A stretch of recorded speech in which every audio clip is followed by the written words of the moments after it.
हमें स्कूल में बचपन से बहुत कुछ सिखाया जाता है, जैसे अकाउंट, हिस्ट्री और साइंस। लेकिन जो हमारी लाइफ में उतना ही इम्पोर्टेंट है, जो है इन्वेस्टमेंट, उसके बारे में स्कूल में कोई भी बात नहीं की जाती। हम सोसाइटी के बारे में पढ़ते हैं, हिस्ट्री और आर्मी के बारे में पढ़ते हैं, लेकिन एक देश को पावरफुल और ग्रेट उस देश के बिजनेसेस बनाते हैं, क्योंकि बिजनेसेस की वजह से ही हमारी जीडीपी बढ़ती है, इकोनॉमी ग्रो करती है, जिसकी वजह से लोगों को काम मिलता है और फाइनली देश की ग्रोथ होती है। लेकिन क्या आपने कभी सोचा है कि बिजनेसेस कैसे ग्रो करते हैं? कोई भी बिजनेस तब ग्रो करता है या एक्सपेंड करता है जब कोई उसमें इन्वेस्ट करे। आज की वीडियो में हम इसी बारे में जानेंगे कि इन्वेस्टमेंट क्या होती है, आप इन्वेस्टमेंट कैसे कर सकते हो और कौन से तरीके आपके लिए सही है। ये वीडियो सिर्फ एजुकेशन के पर्पज से बनाई जा रही है और किसी भी चीज का डिसीजन लेना 100% आपकी चॉइस है। Types of company. कंपनी दो टाइप की होती है, फर्स्ट प्राइवेट कंपनी और second public company. Private company उन्हें कहते हैं जिनमें डायरेक्ट पब्लिक अपना पैसा इन्वेस्ट नहीं कर सकती। पब्लिक कंपनी वो कंपनी होती है जिनके शेयर पब्लिक में खरीदे और बेचे जाते हैं, बस आपके पास उतनी कैपिटल होनी चाहिए। जब भी आप किसी कंपनी के शेयर खरीदते हो तो आप लीगली उस कंपनी के उतने परसेंट के, जितने आपने उस कंपनी के शेयर खरीदे हैं, उतने परसेंट के उस कंपनी के मालिक बन जाते हो। भले ही ये बहुत ही छोटा लेवल हो, आप अपनी पसंद की कोई भी स्टॉक खरीद सकते हैं। जैसे अगर आप टाटा की कार में ट्रैवल करते हो तो आप टाटा के शेयर खरीद सकते हो, या अगर जियो का नेट यूज करते हो तो आप रिलायंस के शेयर खरीद सकते हो। इन शॉर्ट, डेली लाइफ में आप जो भी चीजें यूज करते हो, जो भी सर्विस या प्रोडक्ट यूज करते हो, उस कंपनी के शेयर आप खरीद सकते हो। The basic of investment. ज्यादातर देखा गया है कि बहुत सारे लोग अपनी लाइफ में बहुत देर से इन्वेस्टमेंट करना शुरू करते हैं। अक्सर लोगों को लगता है कि इन्वेस्टमेंट या सेविंग सिर्फ लोग रिटायरमेंट के लिए ही करते हैं। किसी भी इंसान को जितना जल्दी हो सके अपनी इन्वेस्टमेंट शुरू कर देनी चाहिए। वॉरेन बफेट का ही एग्जाम्पल ले लो, उन्होंने अपना पहला इन्वेस्टमेंट 12 साल की उम्र से स्टार्ट किया था। अक्सर लोग इन्वेस्टमेंट से पहले मटेरियलिस्टिक चीजों को ही खरीदने लग जाते हैं, जैसे महंगा मोबाइल या नया कार। ये आपकी लाइबिलिटीज है और इन चीजों को आपको तब खरीदना चाहिए जब आपकी इन्वेस्टमेंट से इतना रिटर्न आ रहा है कि इन लाइबिलिटीज के मेंटेनेंस या एक्सपेंस को आप अपने इन्वेस्टमेंट रिटर्न से कवर कर सको। फॉर एग्जाम्पल, एक व्यक्ति को अभी अभी प्रमोशन मिला है और उसकी सैलरी पहले से डबल हो गई है, और जैसा उसने सोचा था कि जब उसकी सैलरी बढ़ जाएगी तो वो अपना मनपसंद कार खरीदेगा जिसकी कीमत 20 लाख है, जिसके लिए उसने अपनी सारी सेविंग को मिलाकर 2 लाख का डाउन पेमेंट दिया और 18 लाख फाइनेंस कराया। अब स्टार्टिंग में तो वो बहुत खुश है क्योंकि उसने अपने सपना पूरा कर लिया, एक महंगी कार खरीदने का, जिससे वो अपने फ्रेंड और फैमिली के सामने एक अच्छा स्टेटस बनाने में कामयाब हुआ। लेकिन जिसके लिए उसे 5 साल तक हर महीने 40,000 का भुगतान करना पड़ेगा। लेकिन 5 सालों के बाद जब उसने पूरा इंस्टॉलमेंट पटा दिया तो उसे अपनी उस कार के लिए जो 20 लाख की थी, कंपनी को 26 लाख भुगतान करना पड़ा, जिसकी करंट वैल्यू 8 लाख की थी। और अब वो कार इतनी शानदार नहीं थी जितनी पहले थी और वो इस कार से इरिटेट हो गया था।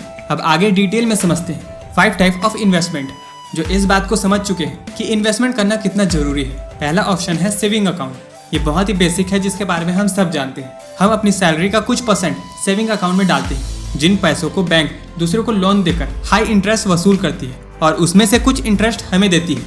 मतलब पैसे सेव करके हम उन पैसों से और पैसा कमा सकते हैं। लेकिन इसमें सबसे बड़ी दिक्कत ये होती है कि जितना इंटरेस्ट हमें बैंक देती है उससे ज़्यादा या उतने के बराबर ही हर साल महंगाई बढ़ जाती है, जिसकी वजह से जो इंटरेस्ट हमें मिलता है उससे हमारा पैसा बढ़ता नहीं है। दूसरा इन्वेस्टमेंट होता है कलेक्टिबल्स। इसका मतलब होता है कि हम अपने पैसे को ऐसी जगह इन्वेस्ट करें, ऐसी वैल्यूएबल चीज़ों में इन्वेस्ट करें जिनकी फ्यूचर में और भी ज़्यादा वैल्यू बढ़ेगी। कई प्रीशियस चीज़ें होती है, जैसे मोनालिसा की पेंटिंग, या आपने सुना होगा कि पुराने जमाने के कॉइन जिन्हें अभी लाखों रुपए में सेल किया गया। लेकिन इस टाइप की इन्वेस्टमेंट में भी प्रॉब्लम ये है कि ये चीज़ें डैमेज हो सकती है। अगर पिकासो की बहुत ही इंपॉर्टेंट पेंटिंग है जो करोड़ों रुपए की है, हो सकता है कि वो चोरी हो जाए या फिर वो खराब हो जाए, तो इससे आपकी इन्वेस्टमेंट कम नहीं होगी बल्कि जीरो हो जाएगी। तीसरे टाइप का इन्वेस्टमेंट, हाउस एंड रेंटिंग।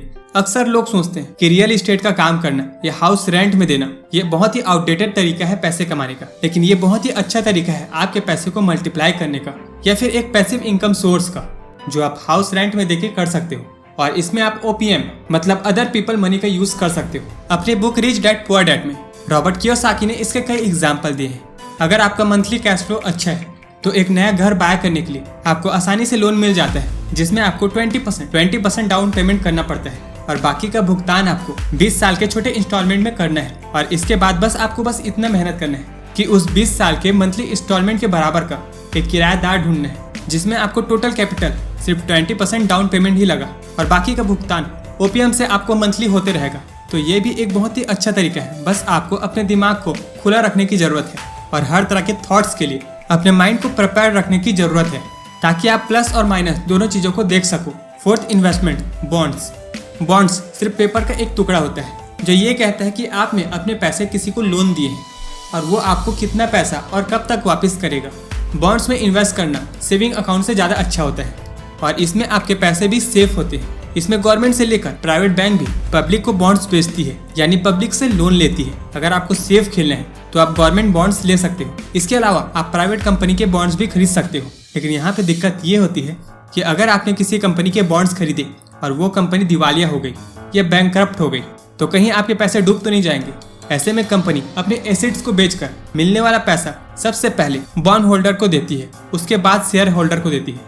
लेकिन अगर कंपनी के एसेट्स को बेचने के बाद भी कंपनी के सारे एसेट्स को बेचने के बाद भी कंपनी के पास इतने पैसे नहीं है कि वो बॉन्ड होल्डर के पैसे को चुका सके तो ऐसे में आपको नुकसान हो सकता है। इसलिए ज़्यादातर लोग पब्लिक बॉन्ड को ज़्यादा प्रेफर करते हैं। अगली इन्वेस्टमेंट है स्टॉक। आज के टाइम पे शेयर मार्केट को, शेयर्स को बेस्ट इन्वेस्टमेंट माना जाता है क्योंकि हमें इसके पीछे लगे नहीं रहना पड़ता और ये ऑटोमेटिकली अपने पैसे डबल करती रहती है। इस तरह के इन्वेस्टमेंट में कंपनी जितना ज़्यादा ग्रो करती है हमारे पैसे भी उतने ही ज़्यादा ग्रो करने लगते हैं। और सबसे इंटरेस्टिंग बात यह है कि हमें उस कंपनी में कोई भी काम करना नहीं पड़ेगा। और यहाँ पे आप बॉन्ड्स और शेयर में डिफरेंट देख सकते हो क्योंकि जो लोग किसी कंपनी के बॉन्ड्स खरीदते हैं उन्हें फ्यूचर में सिर्फ उतने ही पैसे मिलेंगे जितना उस बॉन्ड में लिखा हुआ है, भले ही कंपनी कितना भी ग्रो क्यों ना करे। लेकिन एक शेयर होल्डर को जिसने शेयर खरीदे हैं, एक शेयर होल्डर उतना ही ज़्यादा अमीर हो जाएगा। और ऐसा भी नहीं है कि अगर आपको किसी कंपनी में इन्वेस्ट करना है तो इसके लिए आपको बहुत सारे पैसे चाहिए। आप 500 रुपये से भी इन्वेस्टमेंट शुरू कर सकते हो। फॉर एग्जाम्पल, आप स्टेट बैंक ऑफ इंडिया के शेयर 435 रुपये में खरीद सकते हो। मतलब आप 435 रुपये देकर स्टेट बैंक ऑफ इंडिया के एक शेयर के मालिक बन सकते हो। कमेंट बॉक्स में मुझे ये बात जरूर बताना कि आप किस टाइप के इन्वेस्टर बनना चाहते हो। Mutual funds. अगर आप अपने पैसे को खुद इन्वेस्टमेंट नहीं करना चाहते तो आप इसे म्यूचुअल फंड के मैनेजर को दे सकते हो। मतलब आप अपना पैसा म्यूचुअल फंड में इन्वेस्ट कर सकते हो। म्यूचुअल फंड का मैनेजर अपने एनालिसिस और एक्सपीरियंस के बेस पर 10 अलग अलग जगह में लगाता है। इससे फायदा ये होता है कि आपके पैसे 10 जगह लग जाते हैं और इसमें अगर 2 कंपनी भी आपको लॉस देती है तो बाकी के 8 कंपनी आपको प्रॉफिट ही देती है। तो जो लोग डायरेक्ट शेयर पे इन्वेस्ट करना नहीं चाहते वो म्यूचुअल फंड में इन्वेस्ट कर सकते हैं। इसमें शेयर के मुकाबले आपके प्रॉफिट थोड़े कम हो जाते हैं क्योंकि इसमें आपके रिस्क भी कम हो जाते हैं। और दूसरा रीज़न ये है कि आपके पैसे का कुछ हिस्सा म्यूचुअल फंड के मैनेजर को जाता है जिसे एक्सपेंस रेशियो कहते हैं। अगला तरीका है इंडेक्स फंड। इसे आप म्यूचुअल फंड की कैटेगरी में रख सकते हो, लेकिन ये म्यूचुअल फंड से थोड़ा अलग होता है। इसमें आपको एक्सपेंस रेशियो बहुत ही कम या 0 के बराबर देना पड़ता है क्योंकि आप डायरेक्ट इंडेक्स पे पैसा लगा रहे हो, निफ्टी और सेंसेक्स पे पैसा लगा रहे हो। इनडायरेक्टली बोलूँ तो आप इंडिया की ग्रोथ पर पैसा लगा रहे हो। जितना इंडिया की कंपनी आगे बढ़ेगी उतना ही आपका पोर्टफोलियो भी आगे बढ़ेगा, मतलब आपका पैसा भी बढ़ते जाएगा। जो पर्सनली मुझे सबसे बेस्ट तरीका लगता है इन्वेस्टमेंट का वो है शेयर, इसलिए मैं इसके बारे में थोड़ा और डिटेल में बताना चाहता हूँ। अक्सर जो लोग डायरेक्ट शेयर पे इन्वेस्ट करते हैं वो 5 तरीके से शेयर में पैसा लगाते हैं, या कह सकते हो 5 तरीके के लोग होते हैं जो शेयर में अपने अपने स्टाइल से अलग अलग तरीके से पैसा लगाते हैं। पहले होते हैं स्पेक्युलेटर, मतलब वो लोग तुक्का लगाते हैं कि 1 महीने में या 6 महीने में या आने वाले 1 साल में कोई भी कंपनी का शेयर कितना बढ़ सकता है या कम हो सकता है। ज्यादातर ऐसे लोगों की इन्वेस्टमेंट जुआ खेलने या लॉटरी जीत जाने के जैसा होता है, जिन्हें कभी कभी फायदा हो जाता है और जब नुकसान होता है तो ये बोलकर वो शेयर मार्केट को बदनाम करते हैं कि ये सब सिर्फ एक जुआ है। दूसरे तरीके के लोग होते हैं हॉट टिप्स। ऐसे लोग अक्सर शेयर इसलिए खरीद लेते हैं क्योंकि उनके फ्रेंड, उनके नेबर या फिर उनके आसपास के लोगों ने उन्हें कभी कहा होता है कि ये शेयर कुछ महीने में भाग सकते हैं। तीसरे टाइप के लोग होते हैं एजुकेटेड टिप्स। अक्सर ये लोग टीवी देखकर या न्यूज़ बेस्ड ट्रेडिंग करते हैं या इन्वेस्टमेंट करते हैं।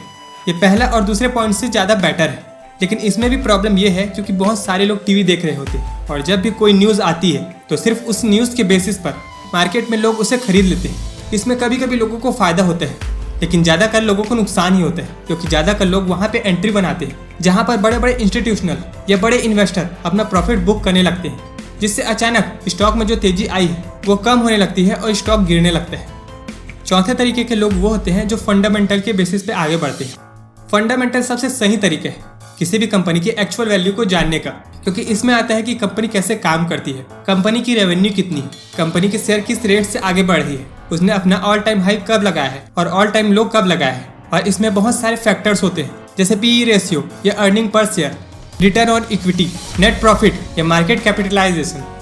पांचवें तरीके के वो लोग होते हैं जो टेक्निकल एनालिसिस करते हैं, मतलब जो लोग चार्ट देखकर, प्राइस एक्शन देखकर, ऑप्शन चेन देखकर या ब्रेकआउट देखकर इन्वेस्टमेंट करते हैं। और मैं आपको स्ट्रांगली रिकमेंड करूंगा कि आप चौथे या पांचवें नंबर की तरह शेयर मार्केट में काम करो। शेयर मार्केट में भी आप 3 तरीके से काम कर सकते हो। आप पोजिशनली पैसे इन्वेस्ट कर सकते हो, मतलब आप लॉन्ग टर्म के लिए पैसे इन्वेस्ट कर सकते हो, 1 साल से 5 साल या 10 साल या 50 साल तक। सेकंड, आप स्विंग ट्रेडिंग कर सकते हो, मतलब आप 10 दिन से लेकर 3 महीने तक जब भी कोई डिप आता है तो उसमें शेयर को बाय या सेल कर सकते हो। और तीसरा होता है ट्रेडिंग। आप 1 से लेकर 3 दिन तक मार्केट में पैसे इन्वेस्ट कर सकते हो, या फिर आप इंट्राडे में इन्वेस्ट कर सकते हो, जो बहुत ही ज़्यादा रिस्की होता है और इसमें पैसे बनाने के लिए आपको सबसे ज़्यादा एक्सपीरियंस चाहिए। इस वीडियो में मैंने ज़्यादा से ज़्यादा कोशिश की है कि आपको इन्वेस्टमेंट के बारे में एक कंप्लीट व्यू दे सकूं, और ये आपके ऊपर है कि आप कैसा डिसीजन लेते हो और आप किस टाइप के इन्वेस्टर बनना चाहते हो। उम्मीद करूंगा इस वीडियो से आपको जरूर फायदा हो। So thank you for watching, have a great day. मिलते हैं ऐसे ही इंटरेस्टिंग वीडियो पे।